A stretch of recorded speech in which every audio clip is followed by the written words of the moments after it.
Hello friends, कैसे हैं आप सब। Welcome to Imbibe classes. स्वागत है आप सभी का आपके अपने यूट्यूब चैनल इम्बाइब क्लासेस में। तो आज जो हम टॉपिक डिस्कस करने जा रहे हैं वो है लाइंस एंड एंगल्स। ये आपके चैप्टर 6 में आपको पढ़ना है। तो चलिए स्टार्ट करते हैं। अब सबसे पहले मैं स्टार्ट करता हूँ पॉइंट से। अब एक पॉइंट है, राइट। अब इसके बारे में बात करते हैं। देखिए, जब मैंने एक पॉइंट ड्रॉ किया है तो इसकी कोई थिकनेस नहीं होती है, करेक्ट, ना ही इसकी कोई ब्रेथ होती है, और लेंथ की अगर हम बात करें तो ना ही इसकी कोई लेंथ होती है, राइट। तो ना तो इसकी थिकनेस होती है, ना ब्रेथ होती है, ना लेंथ होती है। नाउ अब हम बात करते हैं, सपोज कीजिए बहुत सारे पॉइंट्स हैं इनफाइनाइट नंबर तक, करेक्ट। अब इससे मिलने के बाद अगर बहुत सारे पॉइंट्स हैं और ये एक साथ मिल रहे हैं तो इससे जो फॉर्मेशन होता है ये होता है लाइन का। यहाँ से कॉन्सेप्ट आया लाइन का। अब इस लाइन पर अगर हम बात करते हैं तो देख सकते हैं यहाँ पर कोई एंड पॉइंट नहीं होता है। क्यों? क्योंकि ये जो लाइन है वो इधर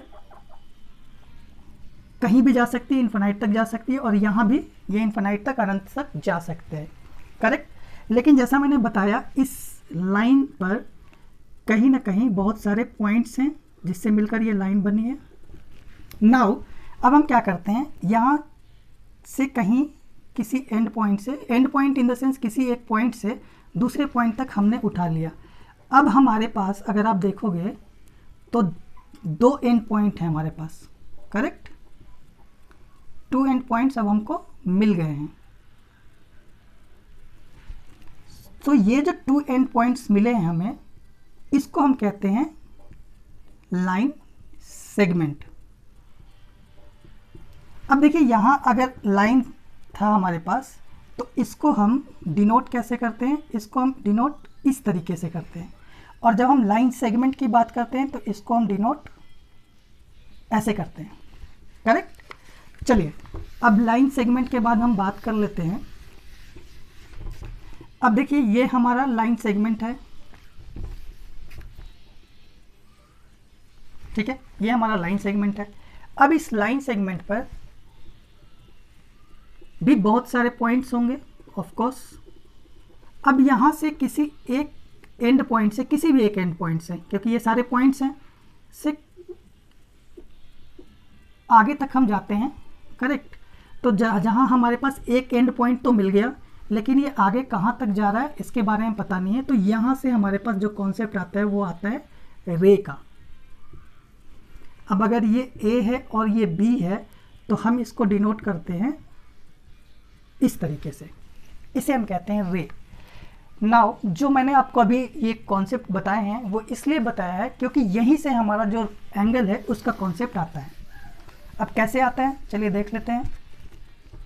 अब देखिए, एंगल के केस में क्या होता है, अगर हमारे पास यहाँ एक रे ओरिजिनेट हो रही है एक एंड पॉइंट से, और इसी एंड पॉइंट से कोई दूसरी रे भी ओरिजिनेट हो जाती है, राइट।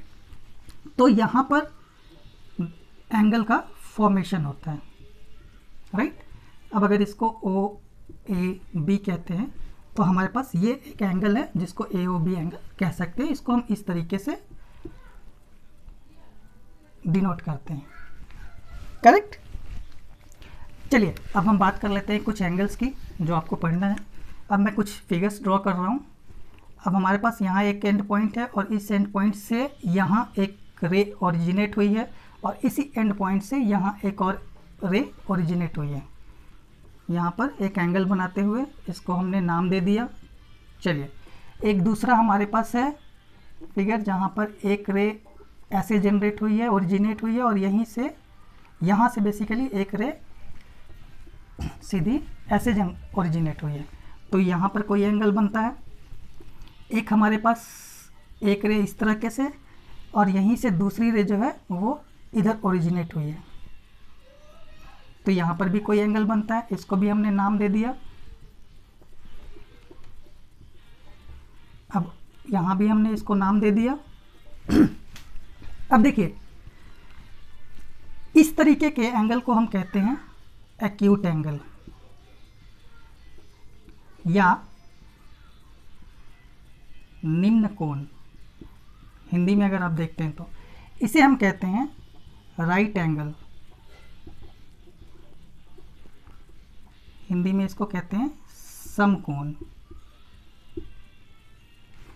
ये है ऑब्ट्यूस एंगल,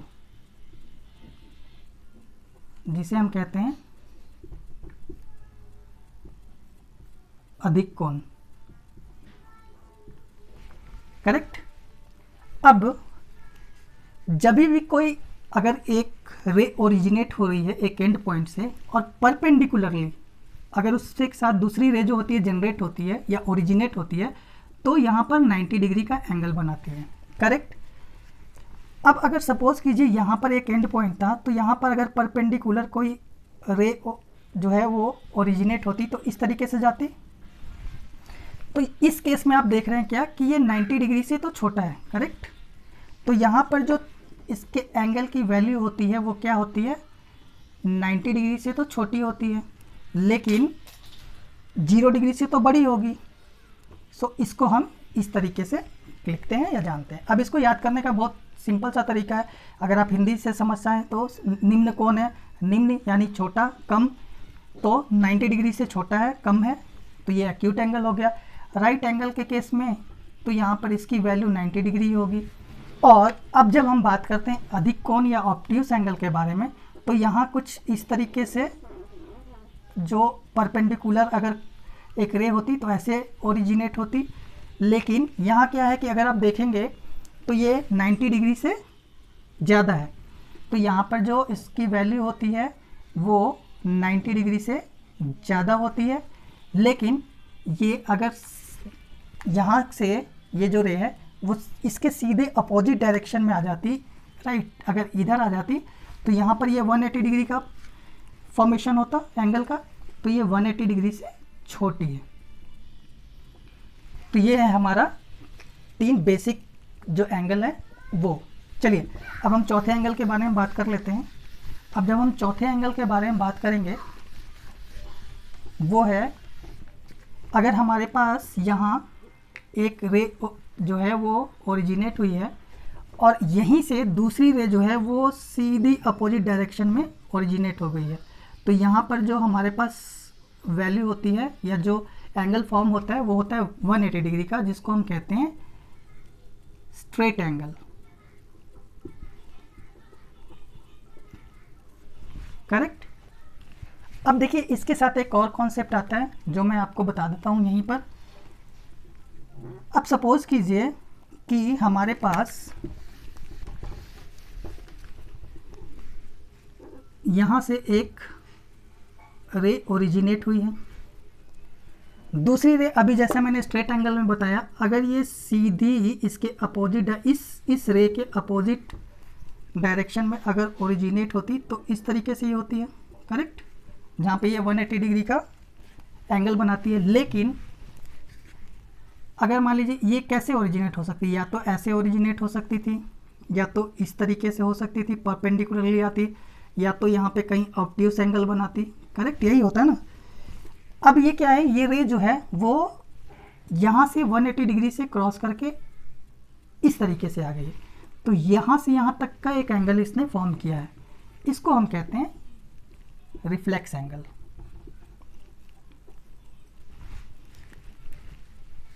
तो ये है हमारा रिफ्लेक्स एंगल का कॉन्सेप्ट। चलिए अब इसके बाद हम बात कर लेते हैं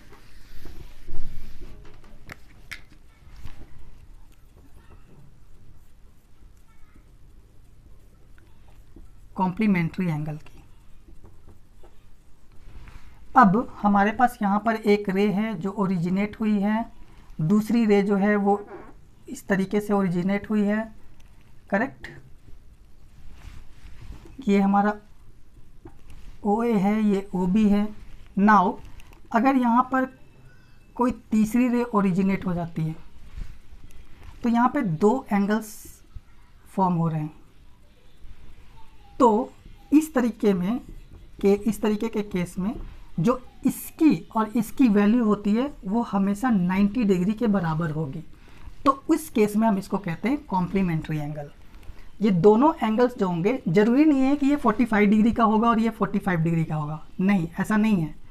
ये 30 भी हो सकता है, ये 60 हो सकता है, ये इसकी वैल्यूज अलग हो सकती हैं, लेकिन इन दोनों को ऐड करने के बाद ये कॉम्प्लीमेंट्री एंगल जो होता है वो 90 डिग्री का ही होता है, 90 डिग्री ही आनी चाहिए।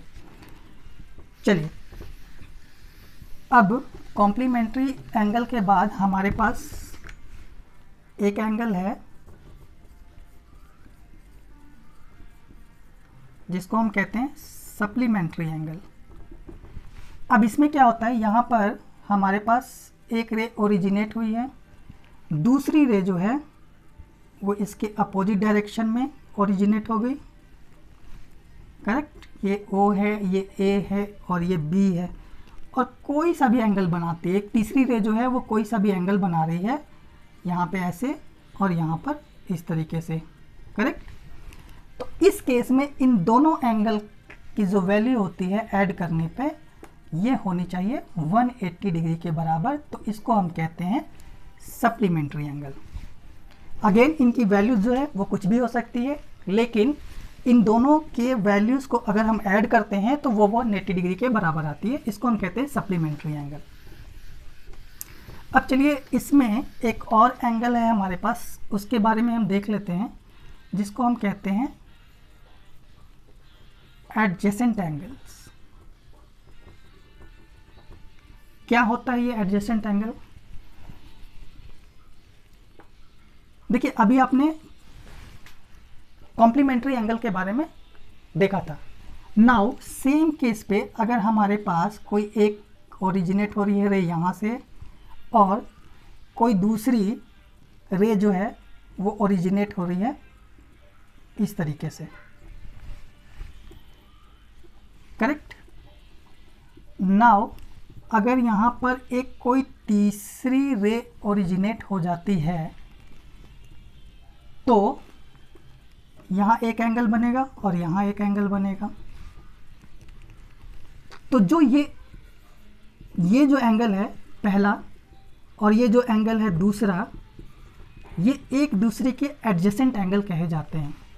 अब इसमें देखिए, मैंने अभी आपको सबसे पहले एक कॉन्सेप्ट बताया था, अगर ये सी है तो इसे हम कहते हैं आर्म्स। ये होते हैं जो आपके एंड पॉइंट से ही जनरेट, यहाँ से एंड पॉइंट, इसको हम कहते हैं वर्टेक्स। तो इस केस में हमेशा एक तो होना चाहिए, एक कॉमन आर्म होना चाहिए। कॉमन आर्म का मतलब हो गया कि इन दोनों के बीच का ये कॉमन आर्म है।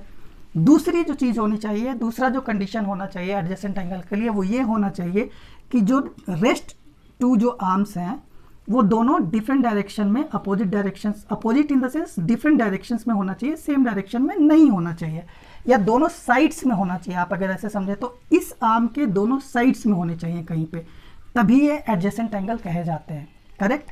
तो एडजेसेंट एंगल जो होगा वो इसका एडजेसेंट एंगल ये होगा।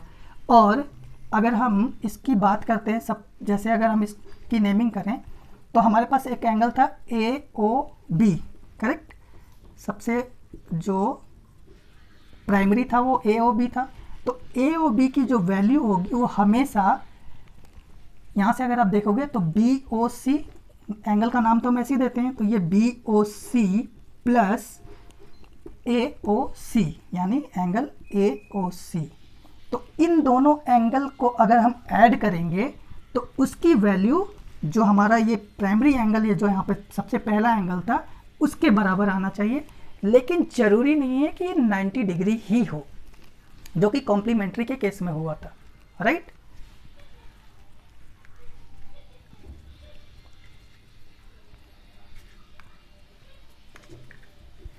चलिए, अब हम बात कर लेते हैं एक और एंगल के बारे में, जो है जिसको हम कहते हैं वर्टिकली अपोजिट एंगल।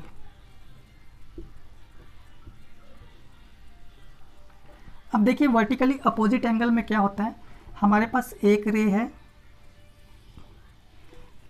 करेक्ट, और एक दूसरी रे है जो इसको इंटरसेक्ट कर रही है। हमने कोई सा भी नाम दे दिया, सपोज कीजिए ये AB है और ये सी और डी है। तो देखिए हमारे पास एक तो यहाँ पर और एक यहाँ पर, यहाँ और यहाँ एंगल फॉर्म हुए। इस केस में हमेशा क्या होता है, ये जो दो एंगल्स हैं इसको हम कहते हैं वर्टिकली अपोजिट एंगल, और ये दो एंगल्स हैं इसको हम कहते हैं वर्टिकली अपोजिट एंगल। चलिए अगर मैं इसको नेमिंग कर दूँ तो हम ऐसे कह सकते हैं कि अगर हम वर्टिकली अपोजिट एंगल की बात कर रहे हैं तो एंगल ए, और अगर ये ओ है तो ओ और डी, ए ओ डी जो होता है वो सी, एंगल सी ओ बी का वर्टिकली अपोजिट एंगल होगा। इक्वल्स टू देने का मतलब ये है कि ये वर्टिकल अपोजिट एंगल है। नाउ जो दूसरा केस होगा वो होगा ए ओ सी, ये जो होगा ये वर्टिकली अपोजिट होगा बी ओ डी का। तो ये दोनों आपस में वर्टिकली अपोजिट एंगल हैं। तो ये कुछ एंगल्स है जो हमें जानना था प्राइमरी आपके इस चैप्टर में। तो इस वीडियो में अभी हमने ये सारी चीज़ें जान ली हैं। अब अगले वीडियो में इसके जो भी अदर कॉन्सेप्ट्स हैं उसके बारे में हम जानेंगे। अगर वीडियो आपको अच्छी लगती है तो वीडियो को लाइक कीजिए, अपने फ्रेंड्स के साथ भी शेयर करें, ताकि अगर उनको भी एकेडमिक्स में अगर इस वीडियो से कोई हेल्प मिलती है तो ये बहुत अच्छी बात है। साथ ही साथ चैनल को सब्सक्राइब करें ताकि अगर जैसे ही आप न्यू वीडियो में कोई अपलोड करता हूँ तो उसकी नोटिफिकेशन आपके पास जाती रहे। चलिए मिलते हैं नेक्स्ट वीडियो में। Thank you.